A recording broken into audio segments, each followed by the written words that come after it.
Okay, I'm going to try to cover from 1994 to 2015 in 20 minutes, so catch your breath. I decided that we've excavated 112 trenches, and I'm not going to go through each one. We'd be here till tomorrow. So what I'm going to do is approach it from a functional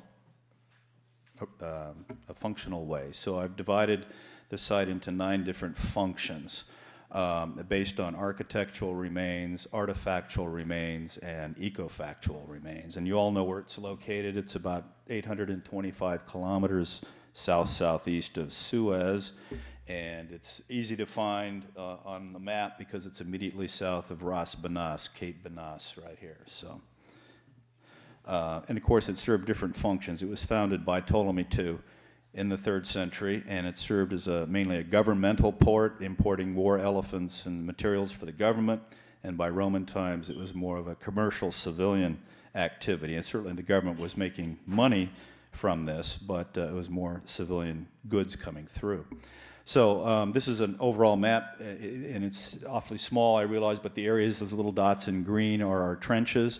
And I'm going to go through, as I said, functionally and highlighting in colored circles what I'm going to be talking about. So I want to look at hydraulic installations first, and we do have some from the Ptolemaic period. This is our most recent exciting find just this past season. We have 5 tunnels, and you can see them here, one of which, this one here, is actually hydraulic. We're not sure about the others because they're not completely excavated.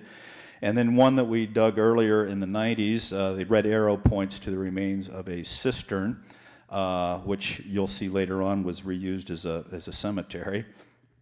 And then for the Roman hydraulic installations, the actual remains, we have very little, the area in green. Again, the same general area where we saw the Ptolemaic ones. So this is what we have. It's not much as a cistern here. And then these little things here are the amphoras that form some kind of a pipe. But we do have a lot, of course, of other evidence for hydraulic activities, and some of them are these ostraca we found in 2009 and 10 that deal specifically with the Roman army's control of the water supply in the city, and maybe Rodney's going to be talking more about that later. And then, of course, around the city, the fresh water would have had to come from the desert, not from the port. And we had 10 forts that protected access to the city, and 3 of them most likely provided water. So we're looking at the closest one here at Saket, little fort here. You can see the truck for scale. We dug 1 trench, and we found this massive inscription in 1 4x4 meter trench, a 2.7 meter wide inscription in Latin. There are parallels, of course, for this along the road to Coptos. This is how it would have fit into the fort. And it's very specific. It is a hadriuma. It most likely did, of course, provide drinking water to the city. Then we have 2 other forts nearby in Wadi Kalalat, a large praesidium and a smaller one that undoubtedly also provided drinking water to the city. This is a satellite image of the large praesidium in Wadi Kalalat. We did do excavations here and survey work. You can see remains of the front gate. The hadriuma itself is huge. It's 30 meters in diameter and impossible to clear. It's filled with sand. We found 35 fragments of a Trajanic period inscription. I'm only showing you 3 fragments here. There's no mention of a hadriuma in the inscription, but undoubtedly, if we had the whole text, we might find something like that. Here's some other views of the large praesidium, the wall. This is a back gate that was blocked, and remains of the large hadriuma in the center.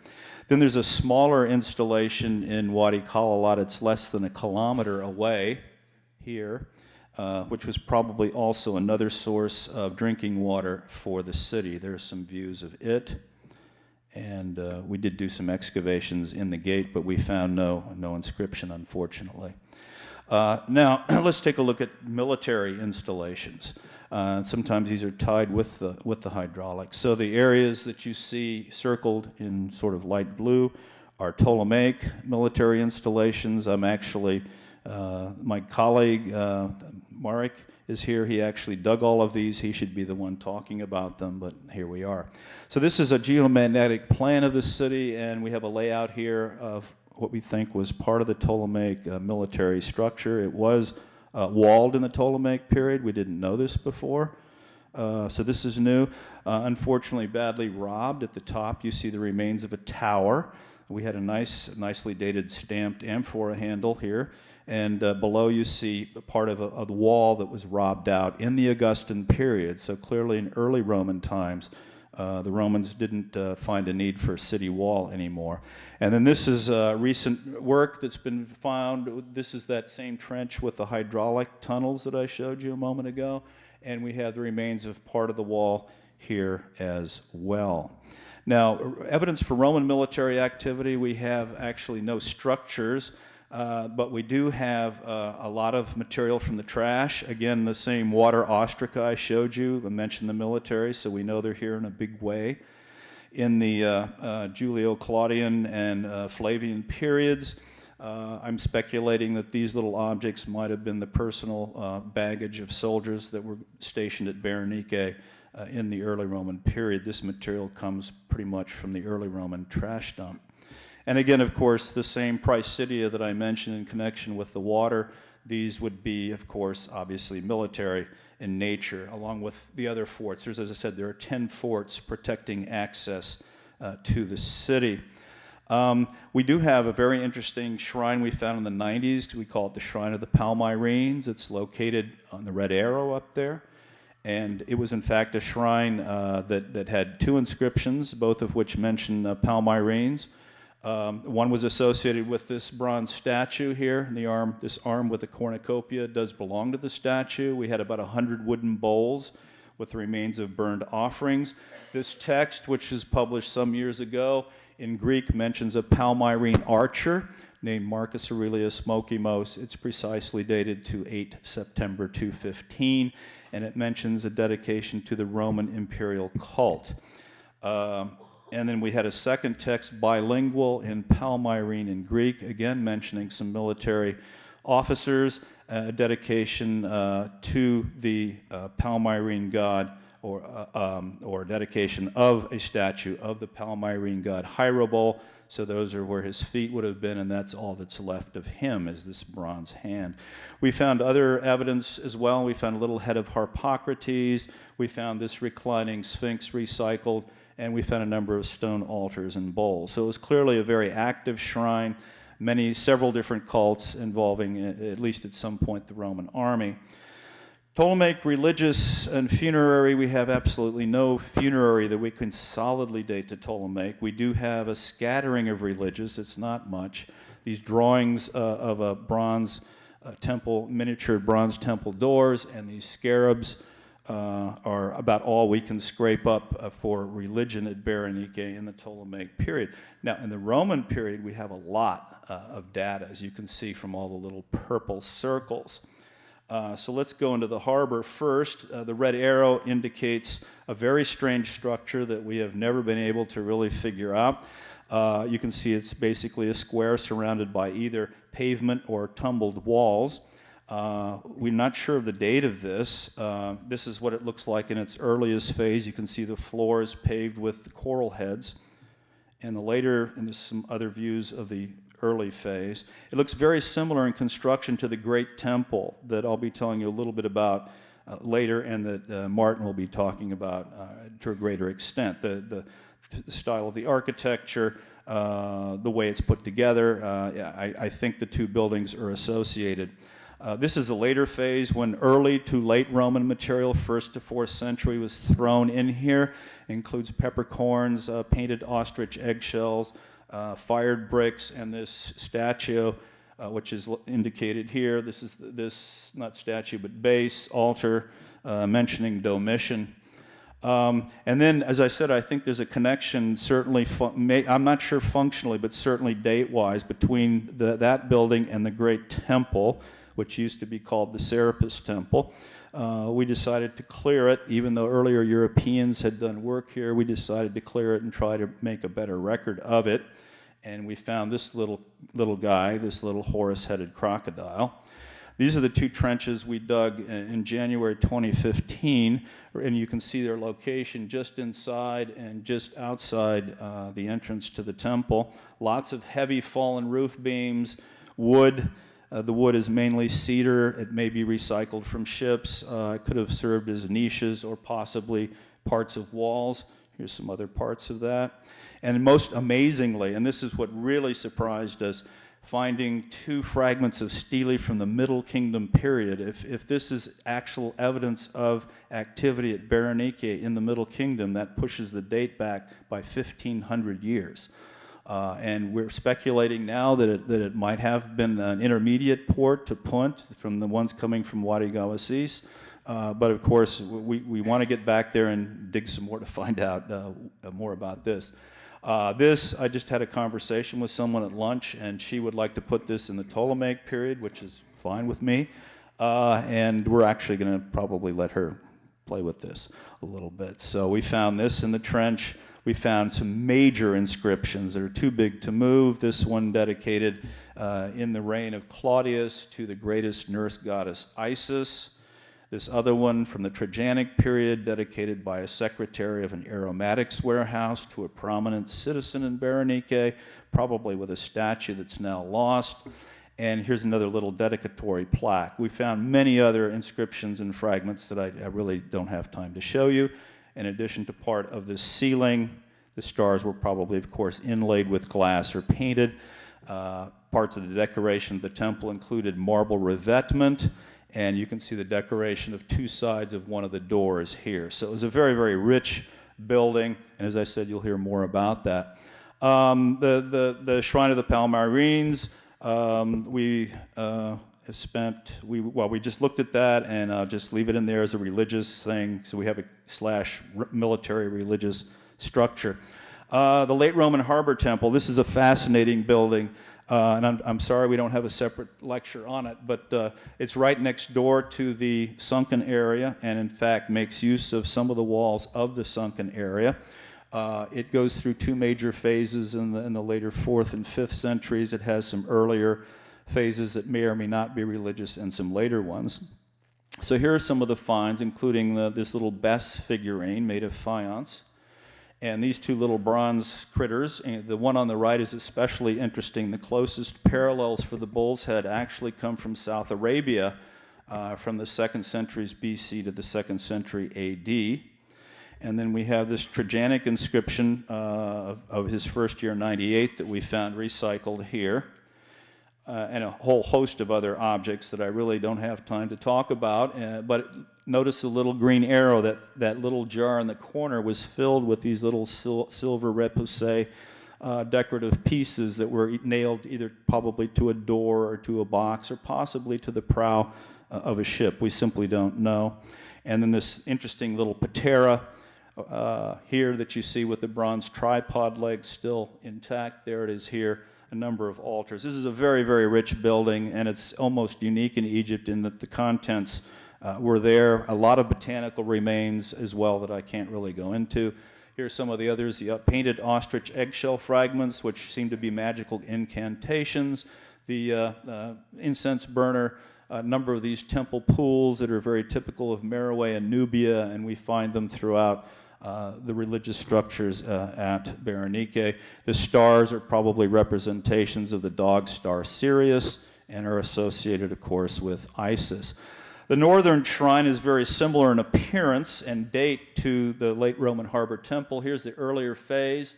The red arrow, you can see this relief has been recycled there. And here's the later phase. All the timber in here is teak, recycled teak, probably from dismantled ships. And again, the same kinds of temple pools that we saw from the late Roman Harbor Temple. We do have a church, and it's one of the largest religious buildings on the site. You can see its location at the east here, dates to the 5th century. Its orientation and, more importantly, its contents tell us that it is a church. A number of crosses and staurograms and Coptic inscriptions and so on and so forth. Okay, evidence for funerary. We have a fair amount of evidence for funerary remains, human remains at Bérénice, circled there you see in sort of yellow. So these span from the early to the late Roman period. Just last season we found these individuals at the top left and bottom left, the same individual wearing an iron ring on his finger. And on the right, the woman, that's a woman, a very tall woman with an amphora over her head. These are clearly early Roman, and they're in the same area as the early Roman hydraulic installation I showed you earlier. Then we have the remains of this old man, and the arrows point to beads that he was wearing, some very nice ones from India, by the way, and an iron ring.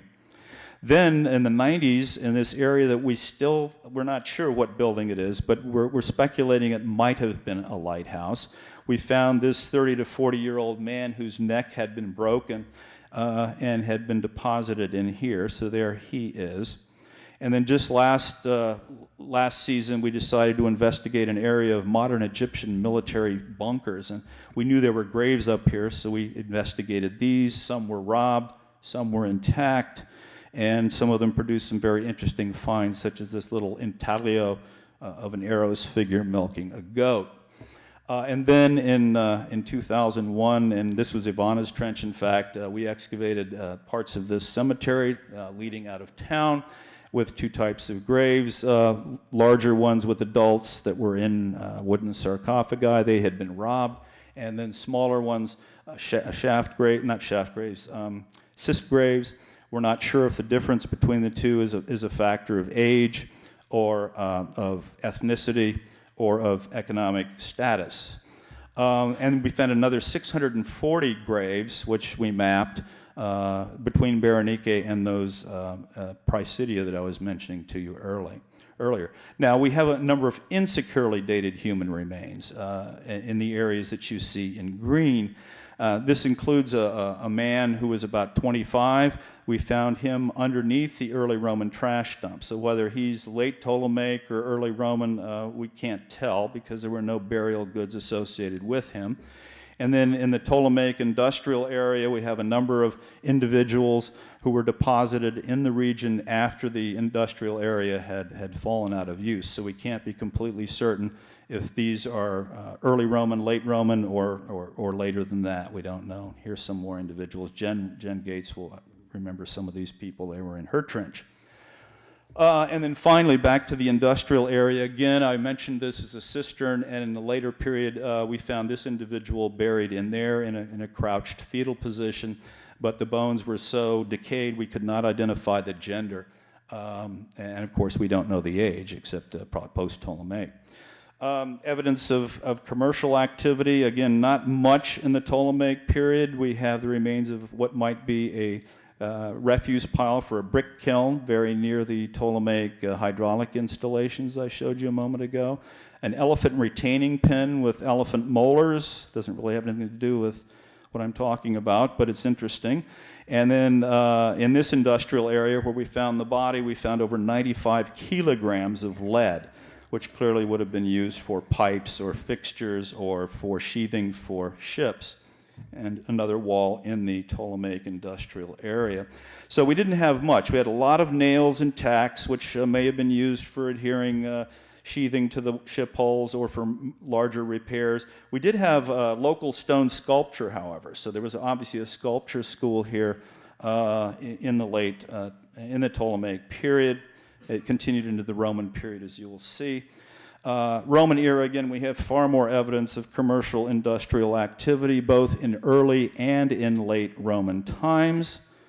And in the late period, in a trench immediately north of the Great Temple, we have this industrial complex, which included the area where we found 7.55 kilos of peppercorns, which I think most of you are aware of. Here they are. So this is the largest single concentration of black peppercorns found anywhere in the Roman world.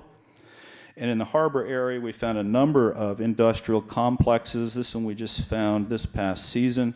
It's either late Ptolemaic or early Roman. A number of crucible fragments that you see here with obviously copper ore still adhering to these. And then we have other industries. We have turtle shell working, including not just the finished products, but a lot of wasters from which the objects were cut, and also leather working at the site. Some finished products may have come in from outside, but we know that some of the products were being made at the site. And again, the sculpture school continued or revived in the Roman period. This little Aphrodite figurine is clearly made of local stone, so it's a local product. We have no Ptolemaic residential activity at this point. We haven't found any. They must have some, but we just haven't found it.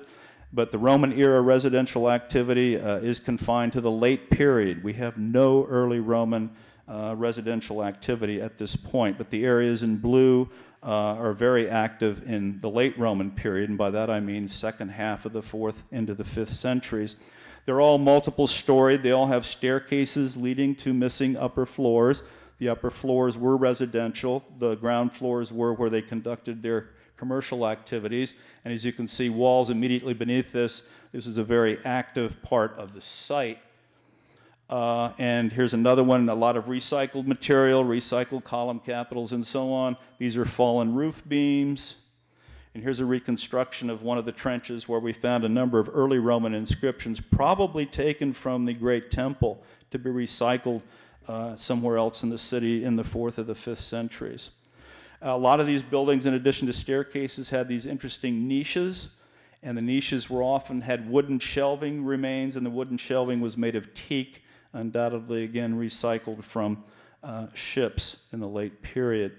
And finally, down in the southern area of the site where we've done very little work, we found this very interesting late Roman structure with double staircases, as you see, abutting the same wall. That's unique. We have nothing else like that at the site. Ptolemaic maritime activity. Again, not much. The same nails that I showed you earlier. And the drawing is by Martin Hentz, who will be talking after this paper. And again, we have a lot of evidence for Roman maritime activity scattered across these parts of the site. These include, on the east, a number of quay walls. Okay. This is a part of a quay wall, and this we have found bollards here, so this would be the seaside, that would be the land side. Somebody lost that in the area. I'm sure she was upset by the loss of that earring. And then under the church, we found the remains of this wall, which we speculate might have something to do with seaside activities. A lot of the timber that I've mentioned recycled from mainly cedar from Lebanon and teak from South Asia. A lot of it has dowel holes indicating it's been recycled from ships. We have a lot of cedar wood in and around the Great Temple. This is some of the cedar wood from those trenches in the Great Temple that I showed you earlier. We're not sure if they were parts of niches or maybe later roofing. Northern Shrine, we have actually our longest single piece of teak. It's over 3 meters long, and you can see the dowel holes here, I think, very carefully. This is that same seat that recycling of a relief that I showed you in an earlier photograph. And if you look very carefully, you can see the dowel holes. We've left the sand there so you can see the dowel holes. So clearly in the late period, a number of ships coming in, or maybe just one, from which all this teak wood came. In the Shrine of the Palmyrenes in the late period, we also have the same kind of activities with the recycled teak wood.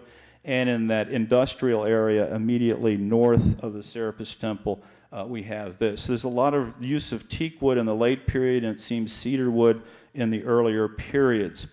In the harbor area, we have a lot. We have ballast. This ballast has been chemically analyzed by 2 different people. It comes from Cana in South Arabia. And then we have a number of ocean-going ropes. These are 5 or 6 meters in diameter. Some of them are 13 meters long. And we have also the remains of ship timbers in cedar. You can see they've been charred by fire. But we performed surgery on these. Ivana and I did. And they're, as Lucy pointed out, they are typical Mediterranean, pinned mortise and tenon building technique. And then this ship frame that you'll recognize from her lecture that we found in 2014, also made of cedar wood and more ocean-going ropes. So we certainly hope we find more of this kind of thing. But cedar is all over the site, recycled in various manners. Again, other activities are graffito of the ship from the 1st century, a lifting net possibly, the sails, the Indian-made sails that we've heard so much about, and the brailing rings made of animal horn or wood. We have the remains, of course, of the lead sheathing, and lots of these nails, again, from another industrial area in the harbor. So these are early Roman nails. Food and water procurement, well, I've already shown you the Ptolemaic cistern. We do have a Ptolemaic trash dump that has a lot of botanical information in it, so we have a good idea of the diets of at least some of the people in Bérénice in the Ptolemaic period. Lots of pork, by the way. We were very surprised. So we have pork not just in early Roman military context, but also in Ptolemaic. Water, well, especially food procurement and storage in the Roman period. Again, the Roman trash dumps and this storage magazine in the late period, almost done. And then I've already mentioned the Ptolemaic trash, so we need to go on there, and the early and late Roman trash dumps that are sources of this data. Finally, so we have, I think, one of the most interesting things, and that's an animal necropolis. So over the past few years, we've excavated in the area of the early Roman trash dump a number of burials, several score. I don't know if it might be 100 at this point. Animal burials, for reasons we're not completely sure. Were they pets? What were they? But they include mainly cats and kittens, dogs and puppies, but also baboons, and some of them are wearing collars, so they must have been pets, iron collars, and vervet monkeys. And if you look at the map there, that's the range of the vervet monkey today in Africa. It might have been greater in antiquity. That's what a vervet monkey looks like, if you're not certain. I wasn't. And this particular individual, vervet monkey, is wearing an iron collar, so he was probably somebody's pet. Okay, well, I've given you a very quick overview of what we have found over the years. There's many other things I could have talked about, but hopefully I've given you a functional overview of the major finds that we've had since 1994. So thank you very much.